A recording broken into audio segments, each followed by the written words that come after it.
Episode 150 की शुरुआत एक बेहद भारी और डरावने माहौल के साथ होती है।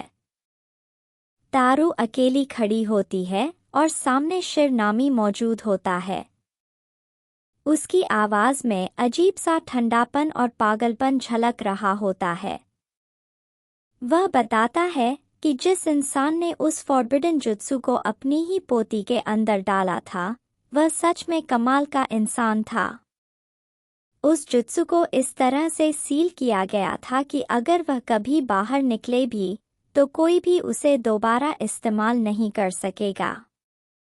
शिरनामी आगे कहता है कि अगर किसी और को वह जुत्सु मिल भी जाए तब भी उसका कोई फ़ायदा नहीं होगा, क्योंकि उसे कंट्रोल करने लायक अब सिर्फ वही इंसान बचा है। वह दावा करता है कि पूरे सुजीगुमो क्लान में वही आखिरी व्यक्ति है जो उस जुत्सु की असली ताकत को संभाल सकता है। वह तारू की तरफ देखता है और पूछता है कि वह खुश क्यों नहीं लग रही। फिर जबरदस्ती मुस्कुराता है, जैसे किसी बच्चे को बहलाने की कोशिश कर रहा हो।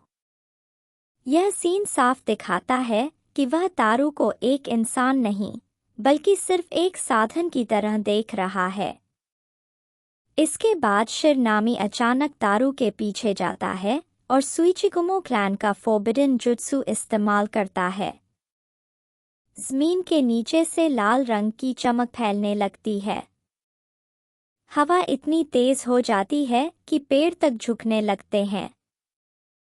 वह सारी लाल ऊर्जा तारू के अंदर जाने लगती है और उसका शरीर धीरे धीरे कांपने लगता है। शिरनामी कहता है कि आखिरकार वह पल आ गया है। अब वह इस सीक्रेट वेपन की मदद से अपने क्लान को फिर से खड़ा करेगा। वह आसपास फैले सारे नेचुरल चक्र को खींचने लगता है और पूरा इलाका अस्थिर होने लगता है। उसी समय दूसरी तरफ नाटो और उताकाता तेजी से आगे बढ़ रहे होते हैं। अचानक उताकाता रुक जाता है और कहता है कि उसे चक्र का बहाव महसूस हो रहा है। नाटो को कुछ दिखाई नहीं देता, लेकिन उताकाता अपना बबल जुत्सु बनाता है और सारे बबल्स एक ही दिशा में बहने लगते हैं। नाटो समझ जाता है कि कुछ बहुत गलत हो रहा है। दोनों पूरी ताकत से दौड़ते हैं, लेकिन जब वे वहां पहुंचते हैं, उताकाता कहता है कि वे बहुत देर कर चुके हैं। शिरनामी उन्हें देखकर ताना मारता है और कहता है कि लगता है ऑडियंस भी आ गई है। नाटो गुस्से में पूछता है कि वह आखिर कर क्या रहा है। शिरनामी जवाब देता है कि वह अपने क्लान को अपने तरीके से फिर से खड़ा कर रहा है। उताकाता उससे पूछता है कि वह कौन सा तरीका इस्तेमाल कर रहा है। शिरनामी बताता है कि तारू खुद से उस जुत्सु को पूरी तरह कंट्रोल नहीं कर पा रही, वह सिर्फ आसपास का चक्र अब्जॉर्ब कर रही है। लेकिन जैसे ही वह पूरा चक्र अपने अंदर ले लेगी, वह खुद उस जुत्सु को एक्टिवेट कर देगा। नाटो कहता है कि वह तारू की भावनाओं के साथ खेल रहा है। इस पर शिरनामी खुलकर कहता है कि उसे किसी की भावनाओं से कोई मतलब नहीं। उसका सपना पूरी दुनिया पर राज करना है। 5 कागे, फ्यूडल लॉर्ड, सब उसके सामने झुकेंगे। यह सुनकर तारू और उताकाता दोनों को अपने अपने अतीत की यादें आने लगती हैं। उताकाता को वह पल याद आता है जब उसके मास्टर ने उसके अंदर सीलिंग जुत्सु किया था और कैसे वह दर्द उसे एक राक्षस में बदलने लगा था।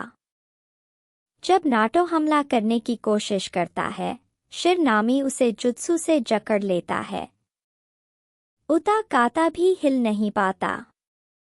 शिरनामी कहता है कि तारू खुद उसके पास आई थी और अब दोनों बस देखेंगे कि वह कैसे इतिहास बदलता है। इसी के साथ एपिसोड 150 खत्म होता है, एक ऐसे मोड़ पर जहां सब कुछ बेकाबू हो चुका होता है। एपिसोड 151 की शुरुआत उसी तबाही के बीच होती है। विलेजर्स बेकाबू होकर अटैक करने लगते हैं। यामाटो कहता है कि पहले उन्हें रोकना होगा। साकुरा एक ही पंच में जमीन फाड़ देती है। साई अपने सुपर बीस्ट स्क्रॉल से लोगों को पकड़ने लगता है और यामाटो वुड स्टाइल से सबको एक जगह कैद कर देता है। लेकिन एनिमीज वुड जेल तोड़ देते हैं और हालात और बिगड़ जाते हैं। इसी बीच एक बबल ब्लास्ट होता है। नाटो के अंदर से नाइन टेल्स चक्र बाहर निकलने लगता है और उसी पल उताकाता के अंदर से भी लाल चक्र बाहर आता है। शिरनामी का जुत्सु टूट जाता है और वह घबरा जाता है। नाटो और उताकाता आज़ाद हो जाते हैं। नाटो शैडो क्लोन से हमला करता है, जबकि उताकाता तारू के पास पहुंचता है। लेकिन तारू की हालत बेहद खराब होती है। उसका जुत्सु अपने आप एक्टिवेट हो जाता है और वह लगातार नेचुरल चक्र खींचने लगती है। शिरनामी खुद मान लेता है कि अगर यह ऐसे ही चलता रहा तो पूरा विलेज खत्म हो जाएगा। नाटो उसे जिम्मेदार ठहराता है और कहता है कि उसने तारू के कंधों पर वो बोझ डाल दिया जो कोई भी अकेले नहीं उठा सकता। इसके बाद कहानी अंदर की दुनिया में जाती है, जहां उताकाता तारू से मिलता है। तारू रोते हुए कहती है कि वह किसी को चोट नहीं पहुंचाना चाहती थी। उताकाता उसे समझाता है कि एक अच्छा स्टूडेंट अपने मास्टर की बात मानता है। वह उसे भरोसा दिलाता है कि उसे अकेले सब कुछ खत्म करने की जरूरत नहीं है। बाहर नाटो शिरनामी को रासिंगन से दूर फेंक देता है। जोरदार धमाका होता है, लेकिन उताकाता अपने बबल्स से विस्फोट को रोक लेता है। धीरे धीरे जुत्सु खत्म हो जाता है और तारू सुरक्षित हो जाती है। अगली सुबह मिशन पूरा हो चुका होता है। तय होता है कि तारू उताकाता के साथ ट्रेनिंग के लिए जाएगी। नाटो कहता है कि एक मास्टर का होना कितना खास होता है, लेकिन शांति ज्यादा देर नहीं टिकती। उताकाता जब अनबू से बात करने जाता है तो उसे सिर्फ टूटा हुआ मास्क मिलता है।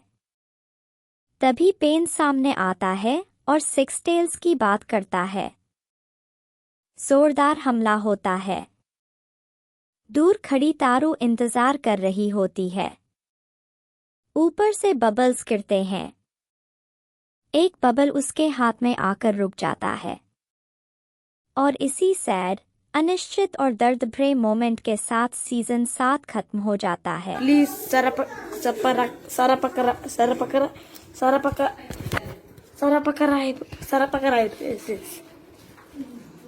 Okay, thank you.